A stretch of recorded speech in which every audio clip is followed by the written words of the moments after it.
لا إله إلا الله محمد رسول الله. بسم الله الرحمن الرحيم. السلام عليكم ورحمة الله وبركاته. أعوذ بالله من الشيطان الرجيم.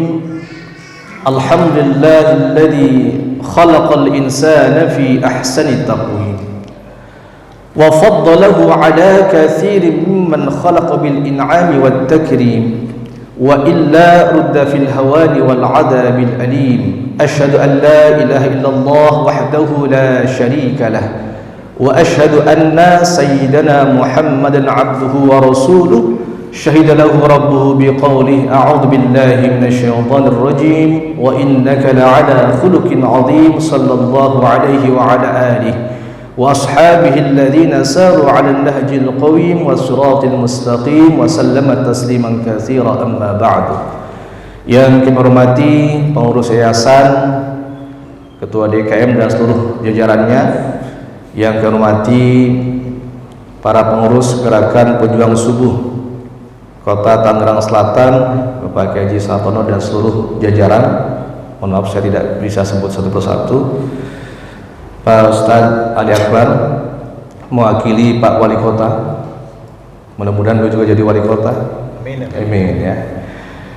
Ustadz Iskowi, guru kami dan sahabat kami, dan seluruh jamaah, para bapak, para ibu, Yuyu, Kangkang, yang insya Allah dirahmati, dicintai oleh Allah Subhanahu Wa Taala.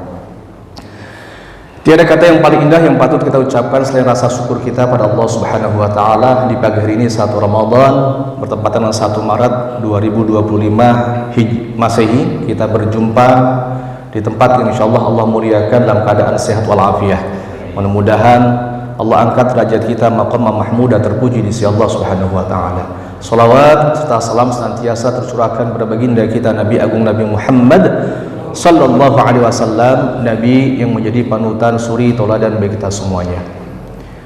Alhamdulillah datang dari luar kota, yakni Pondok Petir, kan kota juga kan, beda kota, perbatasan, sampai juga di kota Tangerang Selatan.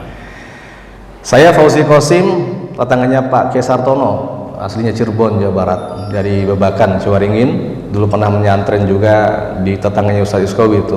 Ya, kalau ngaji itu di Kaligungu. Ya. Alhamdulillah tinggal di Depok dan beberapa kali pindah-pindah kota dan pindah negara dalam rangka untuk belajar dan juga sama-sama mensyiarkan terutama gerakan zakat, infak, sedekah dan wakaf. Tadi disebutkan profil singkat saya, dan baru 18 tahun saya di gerakan zakat, baru 18 tahun, dan saya cukup belajar secara praktis karena dulu ngaji Safinah, sudah munajat ya, Kifatul Akhyar, ngaji fikih zakat tuh tidak setebal bab toharoh, tapi praktiknya itu yang saya suka karena hampir semua dimensi ilmu itu kemudian berkumpul di situ. Kalau kita ngaji tentang zakatul mal, bahkan ngaji tentang kitabul buyu' itu paling belakang itu. Karena ngaji dulu di pesantren, bab yang pertama dibahas bab apa? Toharoh. Ya Pak ya? Ya. Saya pernah 2 tahun tinggal di Hong Kong. Ada 160.000 pekerja migran kita yang ada di sana. 99,9999% perempuan. Dan hampir mayoritas datang dengan membawa masalah. Di sana juga terdapat masalah. Nah, ternyata kalau kita lihat maqasid syariah turunnya zakat, ya, ada namanya hifdzuddin, hifdzul aql, hifdzul mal, hifdzun nafs, hifdzun nasl. Nah, ternyata zakat itu bisa digunakan dalam konteks pemahaman rikob, yang bisa jadi rikob saat ini disepakati setiap negara dihilangkan, itu bisa digunakan untuk human trafficking. Bagaimana orang-orang kita dijual belikan dengan mudah dan dengan murahnya di luar negeri. Pernah juga beberapa masyarakat du'afa, ada mustad'afin. Kalau mustad'af itu orang yang diduafakan, bisa jadi karena kebijakan. Di fatwa Majelis Ulama Indonesia dalam pertemuan seluruh komisi fatwa Indonesia sudah memutuskan zakat itu bisa digunakan untuk bantuan hukum. Nah, coba kalau kita ngajinya masih ngaji ala pesantren dengan tekstual yang ada, mungkin belum progresif seperti saat ini ya. Tahun lalu 2024 di Bangka Belitung ada pertemuan Komisi Fatwa MUI seluruh Indonesia. Salah satu diantaranya hasil yang dikaji di sana adalah zakat dari harta yang mustaghalat. Hartanya tidak dizakati, tapi karena produktif ada nilai yang tumbuh di sana, maka hasilnya dizakati. Kemudian ternyata penghasilan ya, yang mungkin udah cukup lama di debatable kaitan dengan hukumnya, mal mustafad atau kasbul mal dan seterusnya, itu ternyata dikaji oleh Majelis Ulama Indonesia, disepakati juga YouTubers, selebgram kayak Gus Iskowi ini, itu kalau sudah mencapai nisabnya terkena zakatnya. Dan ternyata anak-anak muda sekarang penghasilannya lebih gede dibandingkan orang-orang yang pekerja kantoran. Di data kami, dari 1 jutaan transaksi dalam setahun hampir 500 miliar, itu justru 60%-nya adalah anak-anak di bawah kelahiran 80 tahun, 80, artinya Gen Z dan seterusnya. Berarti kekayaan yang dimiliki oleh individu-individu masyarakat kita itu hampir merata di hampir usia. Potensi zakat saat ini 327 triliun. Kalau kita tilik dengan satu data juga yang menarik, satu sisi potensinya 327 triliun, tetapi yang menarik di tahun 2023 PPATK kita mencatat ada 327 triliun dana yang mengalir untuk judi online. Jadi ada dua angka yang saya pegang, 327 itu potensi zakat, 327 satunya adalah judi online. 2015-16 saya pernah ke Kamboja. Saat itu Kamboja itu nggak sebagus Tangerang Selatan, jauh lah. Bahkan bandaranya kayak Pondok Cabe, lebih bagus Pondok Cabe. Tapi sekarang subhanallah luar biasa, dan ternyata dibiayai oleh judi online. Saya dulu waktu tinggal di Hong Kong, tiap Jumat itu bolak-balik ke Makau. Makau itu tempat perjudian di Asia Tenggara ya. Luar biasa, ternyata ada negara yang dibiayai oleh judi di situ. Nah, jadi ada angka yang sama, yang satu di tangan kanan, yang satu di tangan kiri. Nah, gimana kemudian potensi basis masjid ini meraup nilai 327 triliun diantaranya itu untuk memakmurkan masjid. Nah, kami bersama Dewan Masjid Indonesia dengan Pak Yusuf Kala, Pak Ketua DMI, pernah berkumpul bagaimana kemudian masjid itu kita revitalisasi seperti fungsi masjid zaman Nabi ya. Jadi kita udah keliling, termasuk Gus Iskowi juga pengurusnya, ke setiap daerah, bahkan pelatihan-pelatihan yang kita lakukan. Pada prinsipnya bagaimana peran masjid itu dalam hal pengentasan kemiskinan, itu satu poin. Karena kalau kita lihat dalam referensi atau marojek yang banyak, selain makanun ibadah, tempat ibadah, masjid zaman Nabi itu luar biasa fungsinya. Contohnya misalnya sahatun litadrib ala fununil qital. Ternyata di zaman Nabi itu masjid itu tempat untuk pengkaderan sahabat-sahabat yang muda, sekaligus latihan perang dan strateginya. Nah, konteks kekinian bisa jadi bukan perang, paling tidak latihan fisik silat. Dan kita telaah berbagai masjid dengan kultur kearifan lokalnya di Indonesia, itu banyak masyarakat yang punya kultur sholat ya silat, silat ya sholat. Nah, kita pernah ke Labuan Bajo, itu punya kultur itu Pak. Sama kayak di daerah Sumatera Barat, bagaimana anak itu tinggal di surau, dilatih ngajinya, juga kemudian dilatih fisiknya. Nah, kalau kita lihat ternyata ini pun sudah dilakukan oleh baginda Nabi Shallallahu Alaihi Wasallam. Fungsi yang lain ada mustasfa, klinik, rumah sakit misalnya ya, bagi yang terkena korban perang dan sebagainya. Lalu di zaman Nabi juga muncul beberapa sahabat yang ditugaskan sebagai dai ambasador, juga sebagai amil zakat. Ada Mu'ad bin Jabal diutus ke Yaman, ada Anas bin Malik ke Bahrain dan sebagainya. Baru kemudian zaman Umar bin Khattab terbentuk namanya Baitul Mal. Sampai kemudian ganti kekhalifahan, terus pengelolaan zakat luar biasa dilakukan dengan profesional, sampailah kemudian ke Indonesia. Di Indonesia itu ada Baitul Mal berbasis korporat yang tertua, namanya BAMUIS BNI. Itu Baitul Mal tertua berbasis korporat. Lalu ada yang namanya Bazis DKI, itu bas pemerintah yang paling tertua dan sangat profesional, bahkan paling besar saat ini di Indonesia. Oleh karenanya namanya nggak pernah keluar, Basnas Basis DKI, basisnya masih nyantol. Semakin ramai lagi ketika tahun 89 ada namanya Yayasan Dompet Sosial Al-Falah Surabaya, atau Yayasan Dana Sosial Al-Falah Surabaya. Pengelolaan masjid pengelolaan zakat secara profesional berbasis masjid. Nah, mulai ramai lagi tahun 93 ketika Republika Harian Umum yang kemudian saat itu lagi mengkampanyekan medianya di Yogyakarta, menghadirkan beberapa tokoh nasional. Ada di situ Rhoma Irama, kemudian juga ada di situ juga almarhum Zainuddin MZ. Maka tercetuslah yang namanya Dompet Duafa Republika, dan terus berkembang beberapa lembaga zakat yang ada, yang akhirnya kemudian pemerintah juga membangun atau membuat namanya Basnas.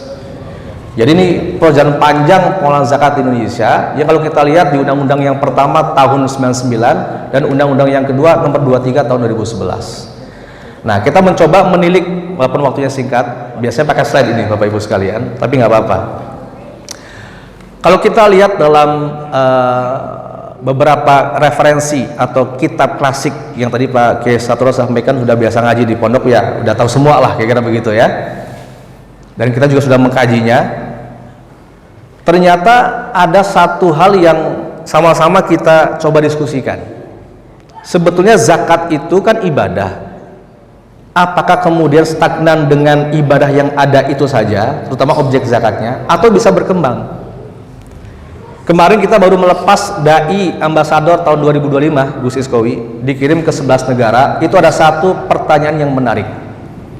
Kalau ada fikih zakat kontemporer, kenapa tidak ada fikih sholat kontemporer? Menarik itu. Betul Pak Ali, gimana tuh? Kenapa tidak ada fikih puasa kontemporer? Nanti sholatnya kira-kira beda teknisnya begitu ya. Nanti khutbahnya harus pakai slide, nggak usah khotibnya datang gitu ya, disampaikan di dalam diskusi itu. Ya memang ibadah, kalau ibadah kan pada asalnya adalah suatu haram, sampai kemudian datanglah dalil, paling tidak dalil umum yang menunjukkan adanya kebolehan dalam beribadah itu. Nah, maka di fikih itu ada ahkam ats-tsawabit, ada ahkam mutaghayyirat. Sebagai contoh, saya pernah bawa jamaah haji tahun 2016 ketika ada kren jatuh, lalu ada tragedi Mina. Dulu ada Mina terowongan, sekarang ada Mina ketika kematian karena orang tabrakan 2015 atau 16 kalau nggak salah. Kalau kita lihat dalam fikih haji itu ada satu ibadah yang namanya jumroh Aqobah, jumroh yang memang dilakukan di 10 Dzulhijjah. Kalau lihat waktunya ya, sunnahnya itu adalah zawalus syams ba'da zuhur, kira-kira begitu. Tapi kalau konteks sekarang kemudian semua lempar jumroh di satu masa yang sama, maka kemudian ada madarat di situ. Akhirnya pemerintah Arab Saudi mengatur Asia Tenggara jadwalnya sekian, Arab Saudi jadwalnya sekian, karena ada fikih maslahat di situ.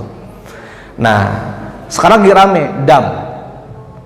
Baru saja tahun lalu dibahas Kementerian Agama, dam itu dimungkinkan penyembelihannya tidak di tanah suci. Padahal kalau kita lihat fikih-fikih NU di pesantren ya, yang namanya dam itu ya harus di tanah suci. Jangankan di Indonesia, di Jeddah, di Madinah saja nggak boleh. Tapi muncul kemudian bahkan dari pemerintah dan ulama Saudinya, udah silakan di negara kalian sendiri, udah diberi lampu hijau gitu ya. Dan ini bahasanya sangat ketat antara Kementerian Agama dengan Majelis Ulama Indonesia. Apa kemudian ini sudah bisa dilakukan atau tidak? Tahun lalu baru bisa dam itu disembelih di sana, tapi pendistribusiannya bisa ke seluruh penjuru dunia. Karena dari sisi maslahat, kalau nyembelih di sana dagingnya dibagi ke Saudi udah numpuk, akhirnya dikirim ke Ethiopia, ya, ke Somalia, termasuk Indonesia. Nah, ini ada wacana apakah dam memungkinkan kemudian dilakukan di tanah air, dibagikan juga untuk masyarakat yang ada di tanah air. Jadi berkembang tuh fikih. Nah, zakat itu ibadah, tapi ada dimensi maliyah ijtimaiyah, itu yang membedakan. Ada dimensi keuangan dan sosial kemasyarakatan. Sehingga bisa jadi di zaman Nabi investasi itu hanya dinar dirham, emas perak. Tapi kalau lihat dari sistem ekonomi saat ini yang berkembang, maka muncul investasi dengan beraneka ragamnya. Ada yang namanya investasi saham, obligasi, sukuk, bahkan kripto sekarang, macam-macam. Nah, disitulah kemudian ulama mencari keterkaitannya. Apakah objek zakat itu bisa mutaghayyirat, terus tumbuh dan berkembang, atau tetap dengan pengkajian kitab klasik yang ada? Sama seperti memaknai fisabilillah. Kalau dalam madzhabul arba'ah fisabilillah sepakat perang. Tapi kalau fisabilillah hanya dimaknai perang, konteks sekarang ini berarti nggak relevan. Akhirnya ada beberapa pandangan ulama kontemporer yang memberikan masukan atau usulan fisabilillah itu kaitannya dengan semua kegiatan kebaikan yang bisa dilakukan oleh umat Islam. Ngirimin dai bisa fisabilillah, kuliahin para pegiat subuh berjamaah fisabilillah. Akhirnya kemudian ada Perbasnas yang menjelaskan tentang fisabilillah maknanya 1, 2, 3, 4, 5. Sama seperti rikob. Rikob itu kan jelas innamas shadaqatu lil fuqara'i wal masakin dan seterusnya wa fir riqab. Tapi kita sepakat semua negara tidak ada budak. Realitanya walaupun tidak ada budak, tapi perbudakan masih ada.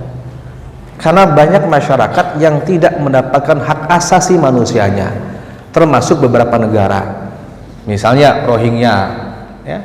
Kemudian tadi human trafficking. Nah, akhirnya kemudian ada tuh pandangan-pandangan yang memaknai tafsir kontemporer tentang asnaf riqab. Wah, jadi itu ternyata ngajinya panjang karena urusannya dengan maliyah istimaiyah tadi, berbeda dengan ibadah sholat dan ibadah puasa. Nah, oleh karenanya jamaah sekalian, mengkaji tentang kitab fikih zakat kontemporer itu sebetulnya bermula tahun 84. Ada muktamar ulama sedunia yang menyepakati adanya zakat penghasilan. Wah, itu udah mulai ramai tuh.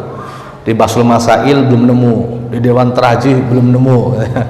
Tapi kemudian Lajismu melakukan. Bahkan sekarang kalau kita diskusi ternyata sepakat karena memang ada dalil umumnya. Apa itu? Al-Quran surah Al-Baqarah, ya ayyuhalladzina amanu anfiqu min thayyibati ma kasabtum. Nah, kata anfiqu itu kemudian dimaknai kewajiban menunaikan atas harta yang kita dapatkan dari usaha apapun yang terbaik. Nah, nanti dari situ mulai ikhtilaf kiasnya kemana gitu kan. Ada yang kiasnya ke ziraah. Kenapa? Karena gaji itu tidak nunggu setahun, panennya bisa tiap bulan. Kalau Gus Iskowi panennya tiap hari, apalagi Ramadan. Bahkan satu Ramadan bisa 4 kali panennya. Ziraah, ya. Ada menggunakan kias syabah, wah itu macam-macam, ya. Ada persentasenya tuh mikdarnya berapa? 2,5, 5, 10 apa 20. Nah, di fatwa MUI nomor 3 tahun 2003 disepakati nisabnya 85 gram emas. Jadi kalau ada orang punya penghasilan senilai 85 gram emas setahun, Andaikan 1 gram itu 1 juta, berarti kalau kita punya penghasilan 85 juta setahun, dibagi misalnya, karena kita dapatnya tiap bulan 12, rata-rata 6 jutaan, berarti orang yang punya penghasilan di atas 6 juta itu terkena zakat di fatwa ini ya. Lalu kemudian diskusi, ngambilnya dari bruto apa neto kan gitu kan. Dan ini diperkuat PP Peraturan Pemerintah 2010 tentang dibolehkannya memotong, nah tuh, memotong zakat dari brutonya pendapatan. Di satu sisi ikhtiyat kehati-hatian agar kemudian tidak mengambil haknya harta itu. Saya dapat contoh begini, sisi maslahatnya. Ada dokter, dia kalau ngumpulin gaji sebulan tuh 300 juta. Kena zakat kan tuh, Pak? Kena zakat nggak tuh? Ya kena lah, 6 juta aja kena, masa 300 enggak? Kayak gitu begitu. Tapi dia ngomong, Ustaz, saya 300 juta sebulan, tapi tinggal sisa-sisa paling tinggal 3 jutaan. Kenapa, Bu? Saya ngirimin untuk anak saya yang di Harvard University. Saya ngirimin buat anak yang di Melbourne. Saya bilang, Bu, kalau ada orang berpikiran sama kayak Ibu, nggak ada yang berzakat. Gitu ya. Ini contohnya gitu ya. Sedangkan Gus Iskowi waktu di Batang ya, orang tuanya apa, nyangkul sawah, Masya Allah. Saya juga di Cirebon, sawah orang tua ya begitu. Sudah luar biasa, kemudian panennya 653 kg, dizakati 5 bahkan sampai 10%. Nah, itu pertimbangan dari sisi maslahat dan sebagainya, kemudian diputuskan adanya namanya zakat penghasilan. Istilah kalau di Timur Tengah namanya mal mustafad. Muncul kemudian juga berkembang tentang komoditi. Misal, kalau kita lihat namanya hewan ternak, bahimatul an'am, itu disepakati ada zakatnya yang memang ketentuannya untuk ternak yang kakinya 4, kan begitu kan? Contoh unta. Kalau kita punya unta, 5 ekor unta dalam setahun, maka kena zakatnya 1 ekor kambiang. Apa kambiang tuh? Kambing. Kalau kita punya 40 ekor kambing minimal, maka kita wajib zakat 1 ekor kambing. Kalau kita punya 30 ekor sapi atau kerbau, maka zakatnya 1 ekor kerbau. Nah, ini ada di PMA Peraturan Menteri Agama nomor 52 tahun 2014. Sudah ditakminisasi, diregulasikan. Nah, kalau kita lihat ternyata Indonesia itu bukan negara muslim, ya, tetapi syariatnya kemudian diakomodir dengan berbagai undang-undang. Undang-undang haji tahun 2019, undang-undang wakaf tahun 2004, undang-undang zakat 2011, undang-undang pernikahan tahun 74, kan begitu kan? Memang yang belum jinayat baru di Aceh terkait dengan pidana ya. Maka pertimbangan hukum di Indonesia luar biasa. Nanti geser ke waris. Di waris kita mengkaji banyak kitab lebih kepada patrilineal mazhab Syafi'i. Tapi kemudian nanti ada kompilasi hukum Islam. Ada lagi masalah yang diangkat, ada nggak harta gono gini? Kalau di kompilasi hukum Islam ada harta gono gini, tapi di fikih kitab klasik nggak nemu namanya harta gono gini. Karena setiap kita masing-masing punya harta. Jadi banyak hal yang kemudian dikaji. Contoh lagi misalnya di masalah waris klasik, yang menentukan waris itu hanya 2. Yang pertama jenis kelamin, betul kan? Yang kedua terhijab atau tidak. Cuma 2 saja. Tetapi di kompilasi hukum Islam dimungkinkan anak yang paling terakhir karena dia ngurusi orang tuanya, atau ada anak yang badung dan orang tuanya nggak suka, itu bisa kemudian kira-kira dikurangi gitu. Jadi komprominya luar biasa.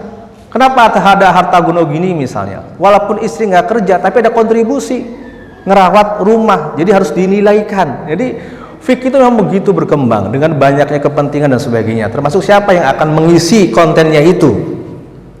Nah, kembali ke zakat, maka memang zakat itu karena maliyah ijtimaiyah, maka mulai berkembang ya, ibadah tapi ada dimensi muamalahnya. Ini yang kemudian akhirnya berkembang termasuk kaitan dengan sistem ekonomi dan sebagainya.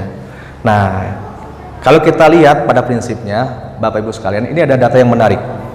Waktu COVID yang kemarin, kenapa Indonesia tidak sangat berimbas terkait ekonominya? Masih stagnan, masih oke.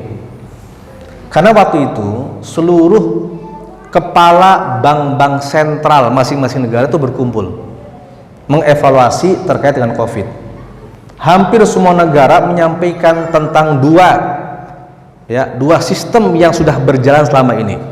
Yang pertama fiskal, pajak, yang kedua moneter, perbankan. Nah, Indonesia itu justru satu lagi yang disodorkan. Ada yang tahu? Islamic Social Finance, yang kita kenal dengan zakat, infak, sedekah, dan wakaf. Jadi, kalau COVID kemarin, masjid-masjid nggak melakukan kebaikan, orang-orang nggak melakukan yang namanya sedekah, semuanya bergantung kepada APBN, APBD pemerintah.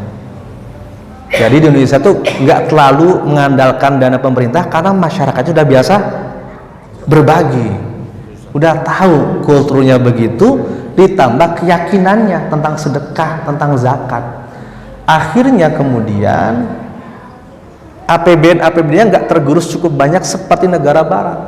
Nah, ini hebatnya. Satu lagi, kalau di gereja misalnya, persepuluhan atau perpuluhan itu dikelola oleh imamnya atau pendetanya. Bahkan pendetanya kaya-kaya. Nah, kalau Gus Is kan susah kayanya nih kan. Karena zakat itu maksimal 12,5% untuk hak amilnya. Dibatasi hanya 12,5% atau 1/8 lainnya untuk mustahik yang lain. Padahal butuh yang namanya gaji, sewa gedung, operasional publikasi, edukasi, biaya marketing, perjalanan dinas, macam-macam. Komponennya itu. Tapi saya ternyata 18 tahun berkecimpung di dunia zakat, termasuk dengan forum zakat. Ternyata kalau dana umat itu dikelola dengan baik, dengan potensi yang luar biasa gitu ya, dampak yang kemudian dirasakan itu dahsyat. Seperti kembali kepada maqasid syariahnya, kenapa zakat itu diwajibkan. Dari mulai orang baru lahiran sampai orang mati itu diurus bisa menggunakan dana zakat. Yang penting memastikan apakah penerimanya itu mustahik atau bukan. Karena bagi orang yang di kampung, dia nggak butuh makan. Yang di kampung udah cukup dengan sumber daya yang ada. Tapi bisa jadi dia butuh biaya sekolah dan sebagainya. Nah, tinggal gimana kemudian zakat itu dikelola secara profesional, prosedural, proporsional. Ini yang menarik. Kemudian diatur akuntansinya. Ada namanya PSAK 409. Lalu ada yang namanya zakat core principles, sama kayak perbankan, udah di manage begitu Pak. Ada namanya risk manajemennya, ada komite etiknya, ada komite personalianya. Jadi saya waktu ngaji dulu, oh begini ya, ternyata zakat kalau dikelola betul-betul secara profesional, dampaknya luar biasa. Iya. Sekarang bahkan ada fatwa yang terakhir 2023 itu tentang zakat dimungkinkan untuk qardul hasan. Kalau zakatnya terbatas, penerima manfaatnya banyak, jadi diputar modal usahanya, sehingga semua banyak merasakan. Nah, akhirnya Bapak Ibu sekalian, ternyata bicara fikih kontemporer zakat bukan hanya objeknya, termasuk dalam hal pendistribusiannya. Akhirnya kalau dikelola dengan luar biasa produktif misalnya, walaupun sebetulnya zakat itu ismun lima yukhraju an malin wa badanin ala wajhin makhsusin, itu lebih kepada sesuatu yang mendasar, tetapi kalau dikelola dan izin kepada musteknya boleh untuk diproduktifkan, maka banyak aset-aset yang dimiliki oleh mustahik. Contoh DD Farm. Di daerah kita punya lebih dari 10 DD Farm yang di situ menyediakan stok untuk persiapan kurban. Karena setiap tahun kita hampir ada kurban yang didistribusikan hampir 30.000 seekor kambing. Nah, maka kambing itu dikelola oleh mustahik dengan dana zakat dan mereka memiliki asetnya secara kelompok, dan kemudian kambingnya nggak susah untuk kemudian didistribusikan karena mau dipakai buat kurban tebar, termasuk beras misalnya. Artinya kalau kita kelola dengan profesional, maka dampaknya luar biasa. Contoh yang terakhir, ya, zakat ini bisa blended dengan wakaf. Karena wakaf lebih identik dengan aset yang panjang kayak gedung. Tapi operasionalnya itu bisa dengan dana zakat. Dan wakaf sekarang udah mulai progresif juga dengan Per BWI nomor 1 tahun 2020-nya, sehingga banyak aset-aset wakaf itu yang sekarang dikelola tidak hanya 3M, makam, masjid, madrasah, tapi sampai wakaf saham. Wow. Gitu kan. Kemudian kita punya rumah sakit Ahmad Wardi, Pak, di Serang, Banten. Itu salah satunya rumah sakit berbasis mata di Banten, free buat duafa. Kalau kita ke Serang, keluar Serang Timur, tol Serang Timur, di situ ada rumah sakit namanya Ahmad Wardi. Itu kerjasama dengan Badan Wakaf dan Dompet Duafa sebagai contoh bahwa ternyata wakaf itu dahsyat dampaknya ketika dikelola dengan cukup baik.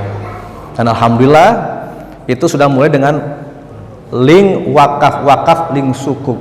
Jadi sukuk untuk kemudian membiayai pengelolaan aset wakaf rumah sakit. Dan ternyata kalau kita kelola dengan manajemen yang baik, ya akan memberikan dampak yang dahsyat. Poinnya di situ. Mungkin akan lain waktu kita diskusi lebih dalam lagi.